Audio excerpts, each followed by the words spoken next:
Hi, வணக்கம். நான் தான் உங்கள் கார்த்தி. சின்னதாக ஒரு அவேர்னஸ் சாங் ஒன்று. இந்த சாங் வந்து எழுதுனது யார் பார்த்தீங்கன்னா, என் மச்சான் ஜோசப்.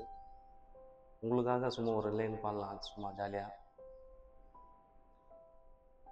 ஆன்ஸு போட்டு வாயி புல்லா கெத்துக்கோ, அது வாயு வெந்து உடம்பு நொந்து ஐசியூல பத்துக்கோ.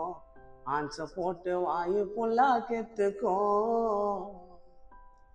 இனிமையாக பேசும் அவன் பள்ளி எல்லாம் கூசும். ஆன்சு பாக்கு மோசம் ஒட்ட இருக்காது பாசம். இனிமையாக பேசும் அவன் பள்ளி எல்லாம் கூசும். ஆன்சு பாக்கு மோசம் ஒட்ட இருக்காது பாசம். நீ சேர்த்த காசும் அந்த கேன்சரால நாசம். நீ சேர்த்த காசும் அந்த கேன்சரால நாசம். ஆன்சு பாக்கு மோசம் அது உன்னாக்கு லோசம். ஆன்சு பாக்கு மோசம் அது உன்னாக்கு லோசம். ஆன்சு போட்டு வாயு புல்லா கெத்துக்கோ, அது வாயு வெந்து உடம்பு நோந்து ஐசியூல பத்துக்கோ. ஆன்சு போட்டு வாயு புல்லா கெத்துக்கோ.